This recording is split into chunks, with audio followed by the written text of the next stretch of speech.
안녕하세요. 책 읽어주는 남자 채널 북스입니다. 오늘 제가 소개해드릴 책은 내가 틀릴 수도 있습니다 라는 제목의 책이고요. 비온 나티코 린데블라드 지음 다산초당 출판입니다. 우리는 모두들 아마 그러실 겁니다. 참으로 바쁘고 경쟁적이며 치열한 현대사회를 살아가고 있습니다. 남들보다 더 성공하고 더 높이 올라가고 더 갖기 위해서 전속력으로 앞만 보며 달려갑니다. 그러다 문득 멈춰서서 생각해보면 나는 도대체 누구이고 나는 어떤 삶을 살고 있는가? 나는 과연 행복한 삶을 살고 있는가? 아주 혼란스럽습니다.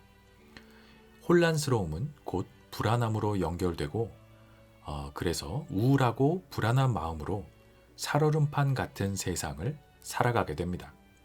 이럴 때 우리는 현명한 지혜를 가진 현자의 이야기 혹은 전지전능한 신의 목소리에 귀를 기울이게 됩니다.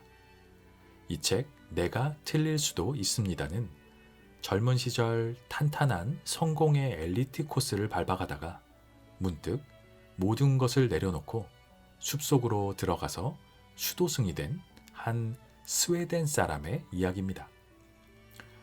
이 책은 내가 틀릴 수도 있습니다. 이 책은 페이커라는 활동명을 사용하는 세계적인 게이머죠.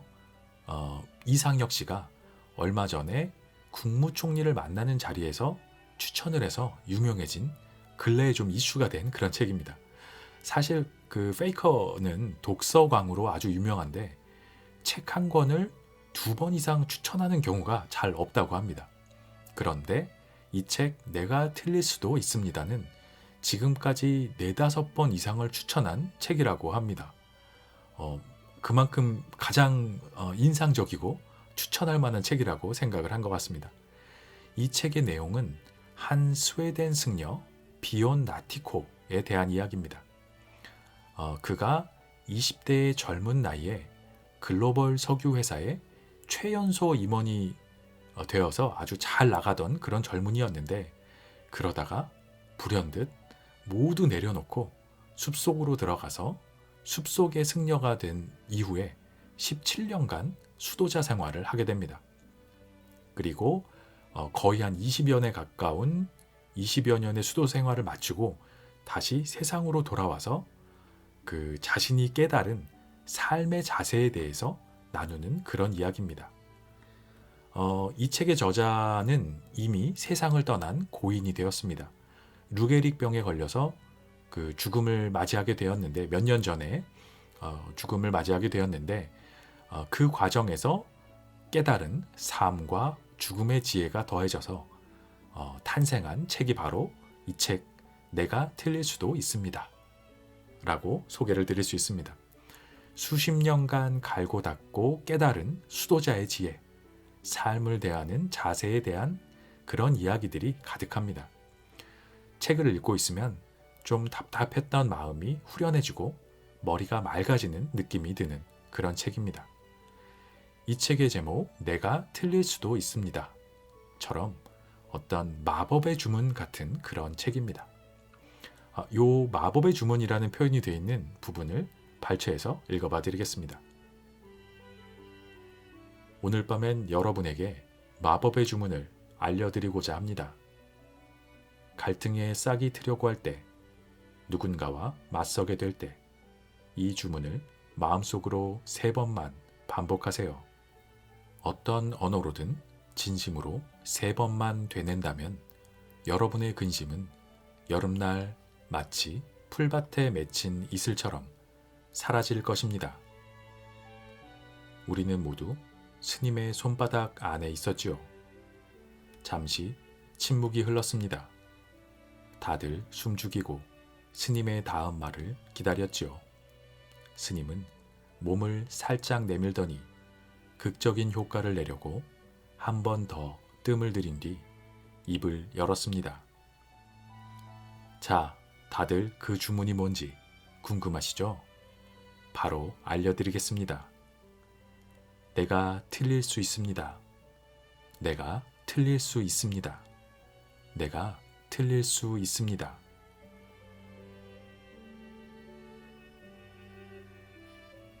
네, 이런 부분입니다. 이 내가 틀릴 수 있다라는 게 그 마법의 주문이다. 모든 문제를 해결하는 이렇게 이야기를 하고 있습니다. 저자는 인간이 이길 수 없는 질병에 걸려서 시한부 판정을 받았지만 결코 질병에 화를 내거나 죽음과 싸우려 하지 않았습니다. 어떤 일에도 화가 전혀 나지는 않을 수 없겠지만 결국 그 화가 나에게서 아무것도 차지하지 못하게는 할 수 있다. 네, 이런 그 마음가짐입니다. 삶을 대하는 자세에 달려있는 일일 거라고 생각이 됩니다. 저자는 질병에 분노하지 않았고 신이나 운명에도 분노하지 않았습니다. 어차피 내가 장수를 약속받은 적이 없다. 이렇게 담담히 받아들였습니다. 인간은 마치 나무에 매달린 잎사귀 같아서 대부분의 잎은 시들어서 갈색으로 변할 때까지 버티겠지만 어떤 잎들은 일부는 파릇파릇한 초록빛일 때 떨어지기도 하는 것이다. 이렇게 자신의 죽음을 받아들였습니다. 그렇게 생각하면 죽음은 싸워서 극복해야 할 존재도 두려워해야 할 일도 아니게 됩니다. 죽음은 삶의 반대말이 아니라 탄생의 반대말이자 삶의 연장선에 놓인 마지막 관문일 뿐입니다. 우리가 거저 받은 것들을 그대로 내려놓고 가면 그만인 것입니다. 죽음 뒤에 사라질 것들을 움켜잡으려 하지 말고 그 찬란한 삶의 과정에서 만난 따뜻한 인연들과 모험을 사랑하고 기억하면 됩니다. 이렇게 저자는 이 책 내가 틀릴 수도 있습니다. 에서 탄생과 죽음, 그 사이에 있는 우리의 삶에 대한 이야기를 지혜롭게 펼쳐줍니다. 본문 중에서 이 부분을 발췌해서 읽어봐 드리겠습니다. 왜 우리 문화권에서는 죽음과 싸우고 죽음에 저항하고 죽음을 부정하는 것을 영웅적이라고 묘사할까요? 죽음은 왜 늘 무찔러야 할 적이나 모욕으로 실패로 그려질까요? 저는 죽음을 삶의 반대라고 생각하고 싶지 않습니다. 오히려 탄생의 반대에 더 가깝지요. 증명할 순 없지만 저는 늘 죽음 저편에 뭔가가 있다는 확신을 느껴왔습니다. 때로는 뭔가 경이로운 모험이 저를 기다린다는 느낌마저 들지요. 숨을 거둘 날이 오면 그날이 언제든 저더러 싸우라 하지 말아주세요. 오히려 제가 다 내려놓을 수 있도록 어떻게든 도와주길 바랍니다. 제 곁을 지키며 다 괜찮을 거라고 말해주세요. 우리가 감사해야 할 것들을 다 기억할 수 있게 도와주세요. 때가 되었을 때 제가 늘 원했던 끝이 어떤 것인지 기억할 수 있도록 당신의 열린 손바닥을 보여주세요. 네, 이렇게 이야기하고 있습니다. 저자는 이 책에서 내려놓음에 대해서 끊임없이 강조하고 있습니다. 그것이 물질적인 것이든 정신적인 것이든 심리적인 것이든 똑같이 내려놓음을 강조하고 있습니다. 결국 삶을 살아가는 우리의 마음가짐과 자세에 대한 그런 이야기입니다. 이 책의 제목처럼 내가 틀릴 수도 있다. 이런 열린 생각과 자세로 살아가야 한다. 이런 메시지입니다. 우리가 무지하다는 것을 이해할 때 비로소 지혜가 싹튼다. 옳다고 해서 이기는 것도 아니고 행복해지는 것도 아니다. 오히려 내가 다 알지 못하는 것이고 틀릴 수도 있다는 것을 인정할 때 행복에 한 걸음 더 가까워진다. 네, 이런 이야기를 하고 있습니다. 인정하고 내려놓는 지혜를 평소에 터득하고 있어서 인생의 폭풍우가 닥치고 혼란한 시기에 마음을 다잡을 수 있어야 한다. 이런 내려놓기의 지혜는 참으로 심오해서 내려놓을 수 있을 때 얻는 것이 끝이 없다. 네, 이런 이야기를 담고 있습니다. 모든 인간을 지배하는 생각에는 두 종류가 있다고 합니다. 하나는 과거를 중심으로 돌아가는 생각이고 다른 하나는 미래를 중심으로 돌아가는 생각입니다. 이 두 가지는 대단히 매혹적이며 결국 같은 이름으로 불리는데 바로 내 인생이라는 이름이라고 합니다. 이 두 개의 짐을 항상 짊어지고 다닌다면 어떻게 행복한 인생이 되겠는가? 가끔은 내려놓을 줄도 알아야 한다. 이런 주장을 하고 있습니다. 굉장히 공감 가는 이야기라고 생각이 되고요. 이 부분을 짧게 발췌해서 읽어봐 드리겠습니다. 우리는 고요함 속에서 배운다. 그래야 폭풍우가 닥쳤을 때도 기억한다. 인생에서는 언제고 폭풍우를 맞이하게 됩니다. 몇 번이고 되풀이해서 말입니다. 때로는 등대나 신호등 불빛도 없는 거친 바다에서 홀로 표류하는 배처럼 외로울 것입니다. 지난주까지 마쳤어야 할 일을 두고 상사가 고함을 치거나 아끼는 사람과 다툴 때처럼 견딜 만한 풍파라고 해도 괴로울 것입니다. 뭐가 됐든 내면에서 들려오는 가장 큰 비명에 마음을 다 빼앗기게 되겠지요. 하지만 좀 더 평온한 시기에 생각을 내려놓는 법을 배웠고 관심의 방향을 선택할 능력을 키웠기에 제게는 아주 믿을 만한 동지가 있는 셈입니다. 네, 이렇게 이야기하고 있습니다. 이렇게 이 책은 지혜의 수행을 마치고 세상을 떠난 한 수도자의 이야기입니다.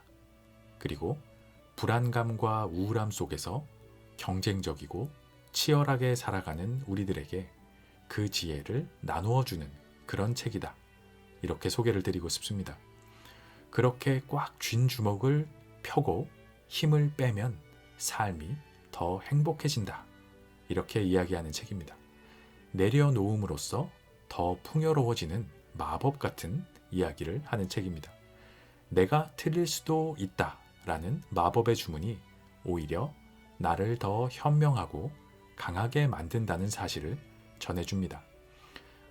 이런 각박한 현대를 살아가는 모두가 읽어보면 좋을 지혜의 책이라고 생각이 됩니다. 읽어보시기를 추천드리는 책입니다. 내가 틀릴 수도 있습니다. 숲속의 현자가 전하는 마지막 인생 수업. 비온 나티코 린데블라드 지음. 다산 초당. 프롤로그. 가장 소중한 것 단 한 가지. 사원을 떠나 환속하고 나서 스웨덴으로 돌아온 뒤 한 신문사와 인터뷰를 했습니다. 그들은 제 남다른 인생 여정을 자세히 알고 싶어 하더군요. 특히 왜 출세가도를 달리던 삶을 버리고 머리를 깎고 밀림으로 들어가 낯선 사람들과 지냈는지 궁금해 했습니다. 대화를 나누다가 기자가 핵심을 찌르는 질문을 하나 던졌습니다. 17년 동안 승려로 살면서 배운 가장 중요한 가르침은 무엇입니까? 갑작스러운 질문에 당황해서 선뜻 대답하지 못했습니다. 무슨 말이든 해야 했지만 이 질문에는 서둘러서 답변하고 싶지 않았지요. 제 맞은편에 앉은 기자는 인생의 영적인 면에 큰 관심이 있는 사람처럼 보이진 않았습니다. 제가 승려로 살면서 포기했던 것을 다 알려주면 충격받을 게 뻔했지요. 수행하는 동안 저는 돈 한 푼 쓰지 않았고 선교나 자위도 하지 않았으며 텔레비전이나 소설책을 접하지도 않았습니다. 술을 마시지 않았고 가족도 멀리했으며 휴일도 없었고 현대 문명의 이기를 누리지도 않았지요. 새벽 3시에 일어났고 하루 한 끼 주어진 음식을 주어진 만큼 먹으며 지냈습니다. 17년 동안 자발적으로. 그렇게 해서 제가 무엇을 얻었을까요? 저는 대충 둘러대고 싶지 않았습니다. 제가 본 것을 곧이곧대로 전하고 싶었습니다. 그래서 잠시 말을 멈추고 제 내면을 깊숙이 들여다보았습니다. 얼마 지나지 않아 제 안에서 답변이 저절로 떠올랐습니다. 17년 동안 깨달음을 얻고자 수행에 매진한 결과 머릿속에 떠오른 생각을 다 믿지는 않게 되었습니다. 그게 제가 얻은 초능력입니다. 누구에게나 있는 초능력이죠. 당연히 여러분에게도 있어요. 혹시라도 그 능력을 잃어버렸다면 다시 찾아내도록 제가 이끌어줄 수 있습니다. 저는 영적으로 또 개인적으로 성장하고자 오랫동안 부단히 노력했습니다. 그 과정에서 배운 것을 함께 나눌 기회가 참 많았다는 점에서 저는 진정으로 복받은 사람입니다. 그런 기회가 주어질 때마다 깊은 의미를 발견하곤 했습니다. 제게 주어진 많은 기회가 삶을 더 순조롭게, 저답게 살아갈 수 있도록 도와주었습니다. 바라건대 이 책이 여러분으로 하여금 삶을 더 순조롭게, 자기답게 살아갈 수 있게 도와주었으면 합니다. 이 책에 담긴 지혜 중 몇 가지는 제 삶의 중추였습니다. 생각보다 일찍 죽을 날을 받아든 지난 몇 년간은 더욱 그러했지요. 여기가 모든 것이 끝나는 곳이 될 것입니다. 아니, 어쩌면 시작하는 곳이 될 수도 있고요. 알아차리다. 8살 때였습니다. 스웨덴 남동부 해안에 있는 칼스크로나 외곽의 한 섬에 자리 잡은 할머니 댁에서 평소처럼 제일 먼저 일어난 뒤 혼자 어슬렁거리며 동생 닐스가 일어나길 기다렸죠. 그런데 부엌 창문을 바라보던 저는 우뚝 멈췄습니다. 제 안에서 들끓던 온갖 소음이 순식간에 가라앉았습니다. 사방이 고요해졌습니다. 창턱에 놓인 크롬 토스터가 너무 멋져서 저는 숨 쉬는 것도 잊었습니다. 시간도 멈추었지요. 아침 햇살을 받아 모든 게 아른아른 빛나는 것 같았습니다. 연푸른 하늘에서 솜털 구름 한 쌍이 미소를 지었습니다. 창밖에 우뚝 솟은 자작나무가 반짝이는 이파리를 흔들었습니다. 어디를 봐도 눈부시게 아름다웠습니다. 그때는 제가 느낀 것을 언어로 표현하지 않았는데 지금은 왠지 하고 싶습니다. 마치 온 세상이 제게 집에 온 걸 환영해 라고 속삭이는 듯 했습니다. 이 행성에서 난생 처음으로 마음이 더할 수 없이 편안했습니다. 아무 생각 없이 지금 여기에 온전히 존재하고 있었지요. 눈물이 고이고 가슴이 따뜻해졌습니다. 지금 생각해보면 그것이 감사가 아니었을까 싶어요. 그 기분이 영원히, 적어도 아주 오랫동안 지속되길 간절히 바랐습니다. 물론 그 바람은 이루어지지 않았죠. 그래도 그날 아침의 기억은 어제 일처럼 아주 생생합니다. 저는 마음 챙김이라는 용어가 편치 않습니다. 한순간도 마음이 진정으로 충만하다고 느껴본 적이 없거든요. 늘 허전해서 누군가로 또는 뭔가로 채워졌으면 하는 공간이 남아 돌고 있지요. 제가 추구하는 건 의식적 현존 상태, 즉 지금을 온전히 의식하며 살아가는 것입니다. 하지만 그렇게 표현하면 마치 조금도 긴장을 풀면 안 되는 힘든 일처럼 들립니다. 그런 이유로 저는 알아차림이라고 말하는 게 더 좋습니다.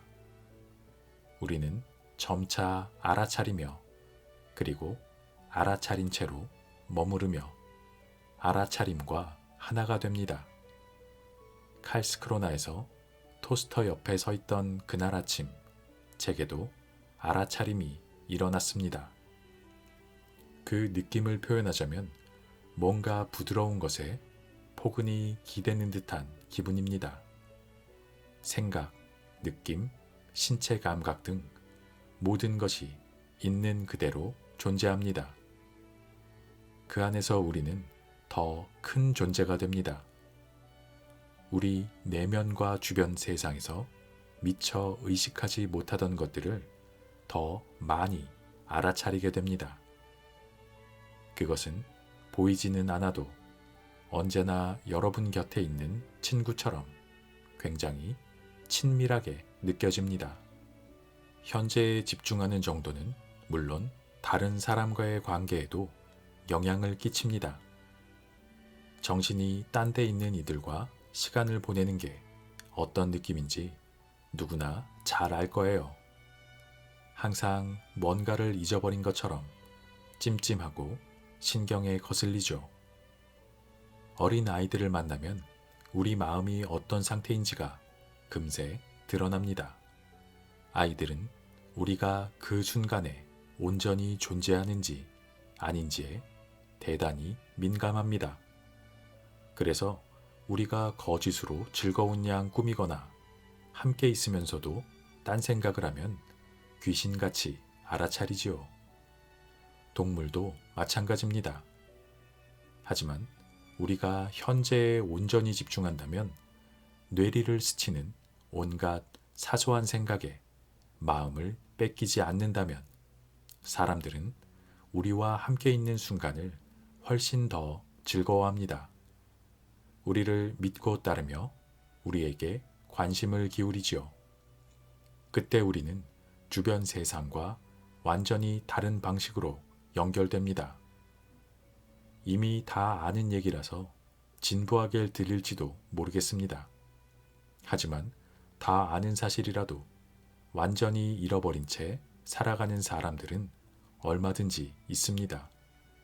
겉으로 영리하고 그럴듯해 보이는데 집착하느라 현재에 진정으로 존재하는 것이 얼마나 중요한지 잊고 사는 것입니다.